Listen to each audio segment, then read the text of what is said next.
Stacey, we have some injury updates coming from spring training already. We are at quite literally day one, so 0 days without a Yankees injury.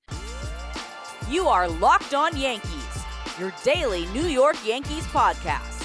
Part of the Locked On Podcast Network, your team every day.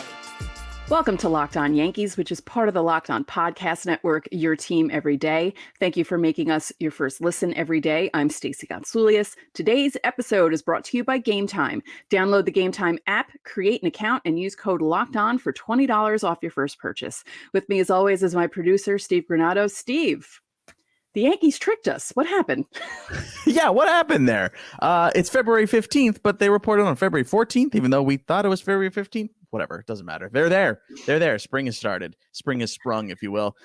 Thanks for clicking on the show today, guys. We have a whole bunch of things we need to get to. Later on in the show, we're going to break down the latest trade for another left-handed reliever. Sing to the heavens. We also need to break down this Lou Trivino signing. He's back. Mm-hmm. More on that later. Stacey, we have some injury updates coming from spring training already. We are at quite literally day one, so 0 days without a Yankees injury. Again, we're recording this here on Valentine's Day, February the 14th.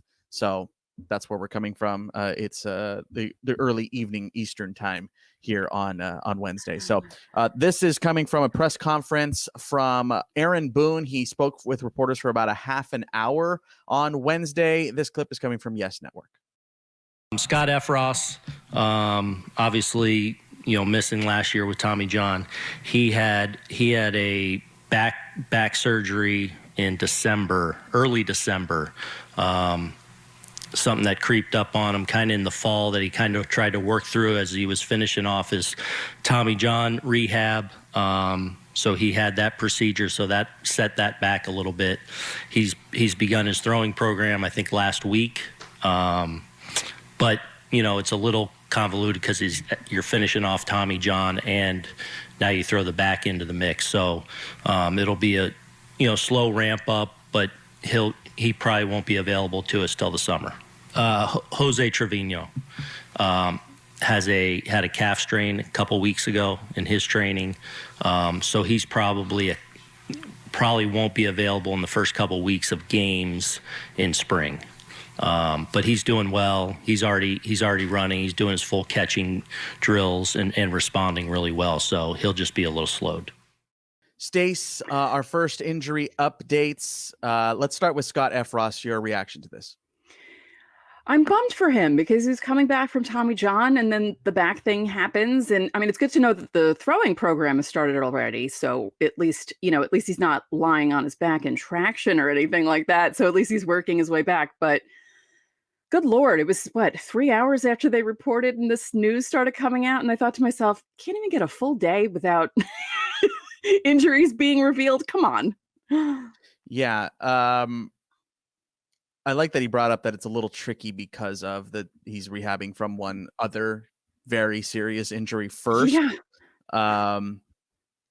Look, we didn't have Scott Effross making the opening day roster as of this point, regardless. Like before this news even came out, we were both speculating that he might get sent to Scranton anyway, just to ramp up for game action.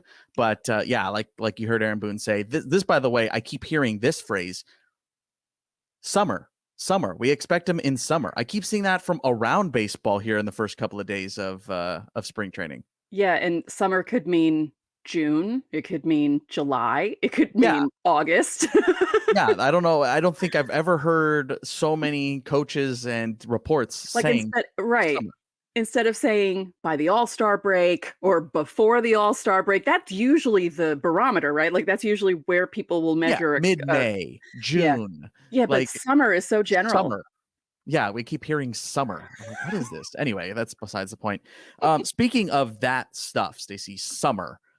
That is, like you said, very vague and a very wide swath. That is quite literally 33% of a calendar year. But regardless, I want to take this opportunity to remind everybody where we were at from a year ago. Look, I'm not saying that anyone is coming out and deliberately saying anything misleading. With that said, always be wary of this. We learned that last season. These timelines are very, very in flux. Mm-hmm. I have no idea. The Yankees probably have a pretty vague idea of when they anticipate Scott Effross, or any player for that matter, when they will come back, / will they come back?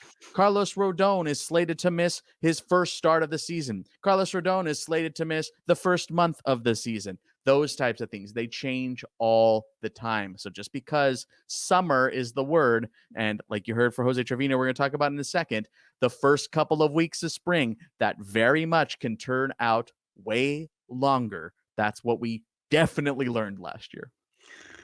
Yes, which is why I just thought it was hilarious. Again, everyone's excited. People are reporting to camp, all the pictures, the Instagram pictures of or even videos of them arriving. And oh boy. But like Boone said, they're both in the midst of coming back from those injuries. And again, yes, we don't know timelines, but those are two good signs. It's not like they're both laid up recovering from the injuries. They're actually working their way back already. So that's better.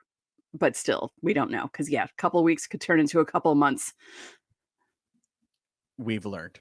Yes. So we've learned. Stacey, let's go to the Jose Trevino side. Obviously, the strained calf.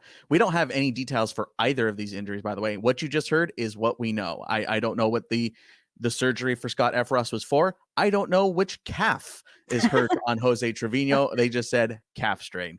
But for Trevino, Stacey, again, Aaron Boone saying that it should only miss the first, quote, couple of weeks of spring games. But that being said, this does throw a bit of a small wrench into the system when we're talking about who's going to make the catching side of things out of spring training. I have speculated it'll be Jose Trevino and Ben Rortvedt. Obviously, that second position has been a bit of a talk of this show recently, and of course our comment section. But nonetheless, they don't seem to be worried about Trevino not making the opening day roster.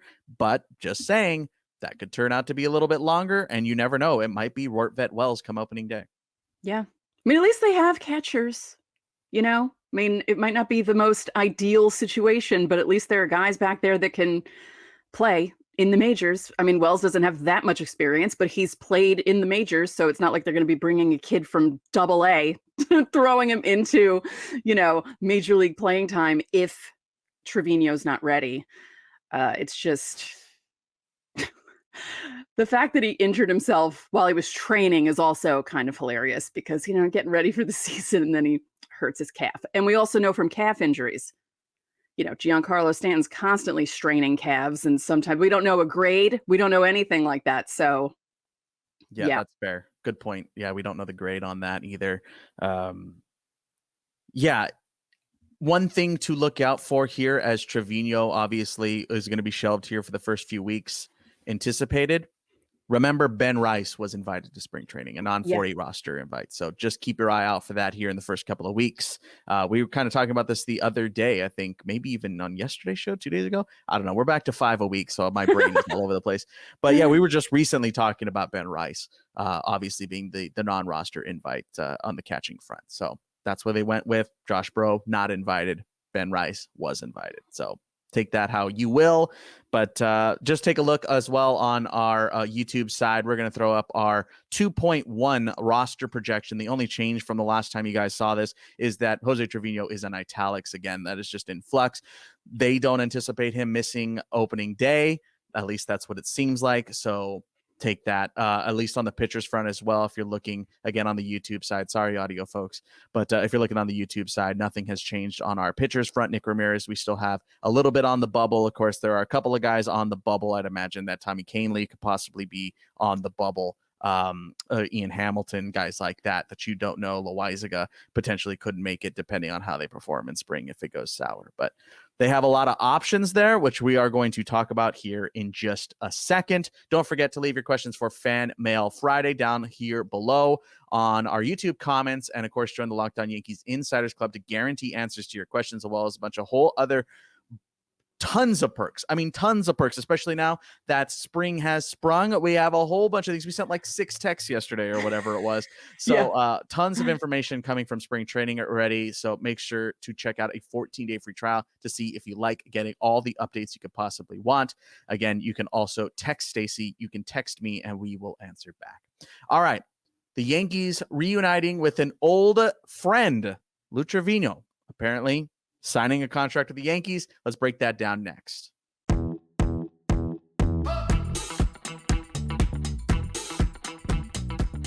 If you're looking for tickets for just about anything, check out the app Game Time. Steve used Game Time basically all last baseball season, and he still uses them for hockey tickets and absolutely loves how easy it is. It's easier than dealing with Ticketmaster, where they have all those hidden fees, which is frustrating every time. Game Time is the fastest and easiest way to buy tickets for all the sports, music, comedy, and shows near you. There's no baseball for a couple more months, but hockey and basketball are in full swing. Game Time has deals on tickets right up to just moments before your event starts, and even an hour after it starts. It's the place to find last-minute seats. Find exclusive flash deals and sponsored deals on tickets for basketball, baseball, concerts, comedy, theater, and more. Take the guesswork out of buying tickets with Game Time. Download the Game Time app, create an account, and use code LOCKEDON for $20 off your first purchase. Terms apply. Again, create an account and redeem code LOCKEDON for $20 off. Download Game Time today. Last minute tickets, lowest price, guaranteed.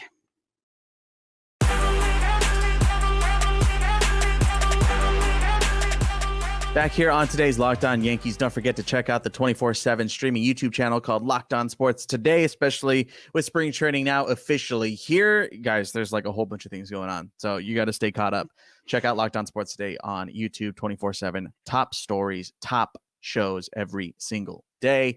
Stacey, the Yankees made a surprising move, especially the way this information came out, because it first came out, I believe, from Greg Joyce, who reported, hey, Trevino's here.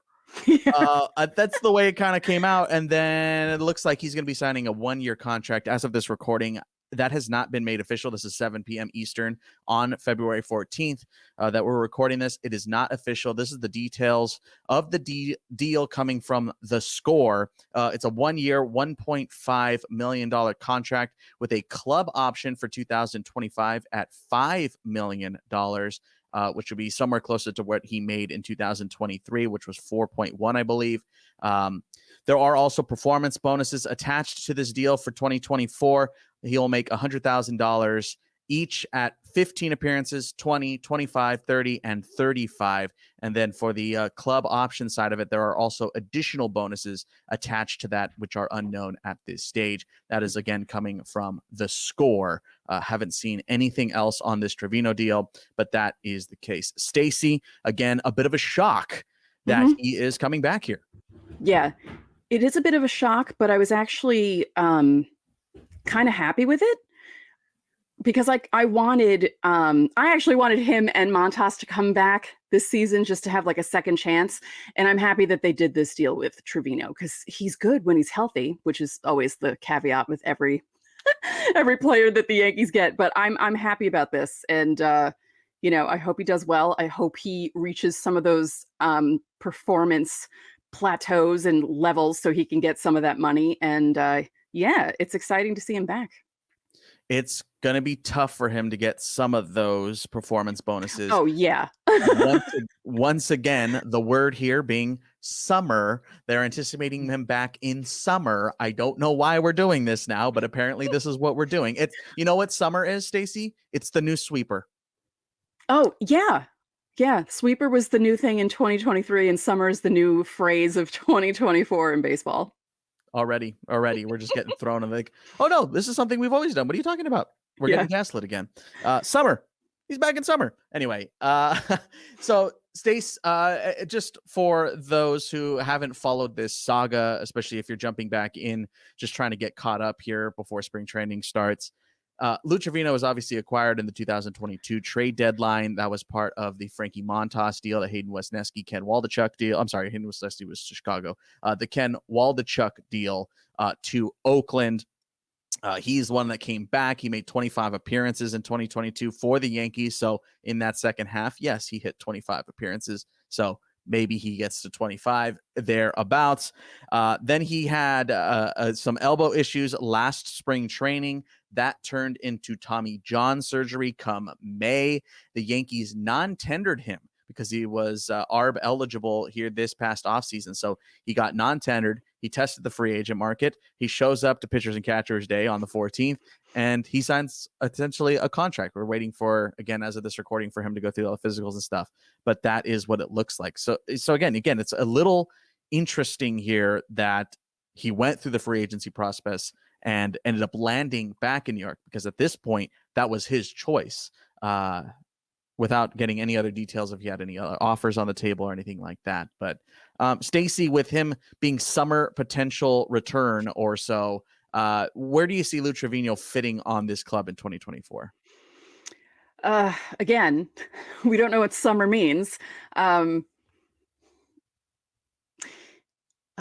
I don't know, because it depends on maybe it depends on the health of the rest of the bullpen guys, because, that's also not a guarantee that all these guys are going to stay healthy. But I just don't like how vague summer is. Again, I really wish they would say All-Star break.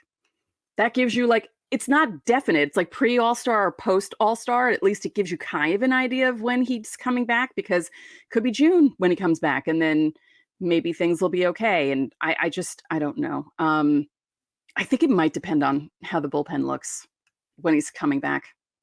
Yeah, that's fair. I'm going to go with my gut feeling here on summer. I'm going to just split the difference and go midsummer. So I'm going to say July. That's going to be how I'm going to interpret summer. Just go right down the middle. Yeah. So I'm thinking late July is how I'm going to feel about summer return. But if it were June, that would be on the shorter end of a Tommy John return. Again, Tommy John came in May. So it's usually 12 to 14, 15 months or so for a pitcher to return. So that's why in my head, I'm thinking, okay, maybe late July. Early August. Maybe post All-Star break. But at that stage, Stacey, that could be a nice boost to a bullpen, depending, like you said, on how health is shaking out, how performances are shaking out. Maybe someone's having a lull after the All-Star break, and Trevino comes in. Gosh, I'm never going to not do that. Trevino comes in and makes a bit of a difference. Like you said, he pitched well in those 25 games in 2022. Yeah, it could be one of those almost like a deadline move, but that isn't a deadline move. It's just someone coming back from injury. It could be that sort of a thing toward the end of July and into early August. Yeah, calling in some reinforcements, right? That's what it could potentially feel like, is some reinforcements. And look, we're going to talk about this trade here in just a second, but as a precursor to that conversation, Stacey, I've been praising the front office here for what they've done to this bullpen this offseason, and they just keep adding to it. And Trevino is like how we're talking to Bryce yesterday with the Texas Rangers. The way that rotation is set up in Texas is but is kind of mirroring a little bit this Lou Trivino thing. It's like, oh, we're not expecting him back till a little bit later, but we're signing him now with the anticipation that we get a second half boost out of our bullpen. And obviously for the Rangers case, that's in the rotation. But on this side, Trevino could very much be that boost here in the back end of the season. Yep. Seems like they're sort of quietly, again, building that super bullpen that people were saying they should build, and just quietly plugging guys in, and at the last second, hey, Trevino just showed up to spring training. That was really odd how that happened. The way that it just came out. I imagine too, Stacey, as soon as this deal does eventually go through, again, as of this recording, it is not official, but once that happens, he'll just be 60-dayed.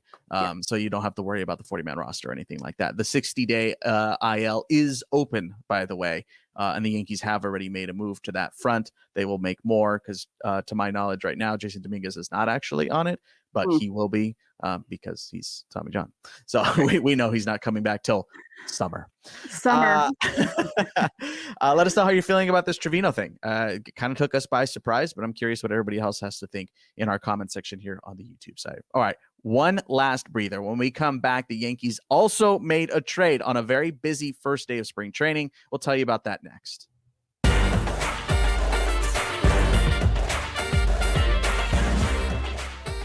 Get buckets with your first bet on FanDuel, America's #1 sportsbook, because right now new customers get $150 in bonus bets with any winning $5 bet. That's $150 if your bet wins.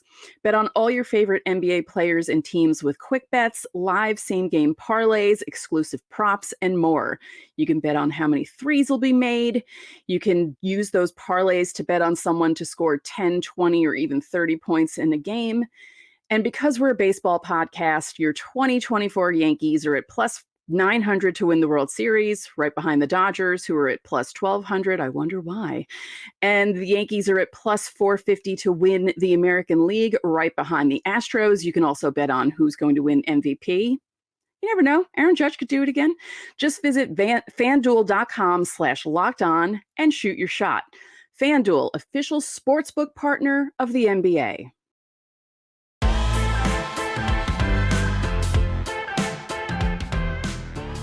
Back now on today's Locked On Yankees, Stacey, a very busy first day of spring, and we actually aren't even going to be able to get to everything that we want to get to today because we had more than 3 stories. Amazing. Yeah, shockingly. So here's the last one we're going to get to here today. Again, hit subscribe because we're going to be talking about more about what came out of that Aaron Boone press conference on tomorrow's show. But the Yankees did make a trade on Wednesday, Stacey. So maybe that waiver claim, the Jordan Groshans waiver claim, was not the last move before spring training, technically. Just saying. So they have acquired left-handed pitcher Clayton Andrews from the Milwaukee Brewers for right-handed pitching prospect Joshua Quezada. Quezada is a 19-year-old right-hander who was in the Dominican Summer League last year, made 11 appearances, sub-4 ERA, 1.17 whip, had a nice little debut season in the Dominican Summer League last year. Again, he's just 19, so very, very young. The Yankees have kind of moved some of these guys already. There are 2 different 19-year-old pitching prospects that they have moved here this recently in this offseason. But again, they ended up acquiring Clayton Andrews. I alluded to the 60-day move that the Yankees did end up making as well. Scott Effross placed on the 60-day to make room for Clayton Andrews. But Stacey, Clayton Andrews, another left-hander, another bullpen option. It's bulking season for the Yankees. It continues. Yeah. I know Yankee fans, this isn't the trade that you wanted the Yankees to make with the Brewers, but hey, it's something. No, but I really like what they're doing with the bullpen. I really do. Like you said, it's bulking season. That's a bodybuilding thing, right? You bulk up and then you cut and then you bulk. Cut and bulk. That's it. Right. I couldn't think of the other term. Thank you. And again, throws with my favorite arm, left. So that's cool. The Yankees go from having no lefties to having, as we were talking the other day, it's like all of a sudden everyone's left-handed. Yeah, so here's the left-handed 40-man relief options right now for the Yankees. Caleb Ferguson, who has to be on the Major League roster, as we've mentioned multiple times already. Nick Ramirez, Victor Gonzalez, and now Clayton Andrews. So 4 lefties. Obviously, they subtracted 1 on Tuesday because of the DFA of Matt Crook after the claim of Jordan Groshans. As of now, we still don't know what's going on with Matt Crook. They have until February 20th to get the waiver claim or the waivers through or make a trade. So just saying that is still possible that he ends up staying in the organization as another left-handed option off of the 40-man. But right now, 4 lefties on the 40-man roster that could come in for the Yankees. Again, we know Caleb Ferguson will undoubtedly be on the roster. We fully anticipate him for being the setup man for Clay Holmes right now. At least that's my anticipation right now, or also used in various other situational matchups as a left-hander. But again, Stacey, I mean, all the praise in the world for what has been done to this bullpen. They have bulked it. They have added more left-handed options. They have added Caleb Ferguson, who not only is a lefty, but is a Major League tested, a World Series tested arm who pitches in high leverage situations and can fill in as a closer if Clay Holmes gets hurt or starts performing poorly. There are a lot of things to like about this bullpen.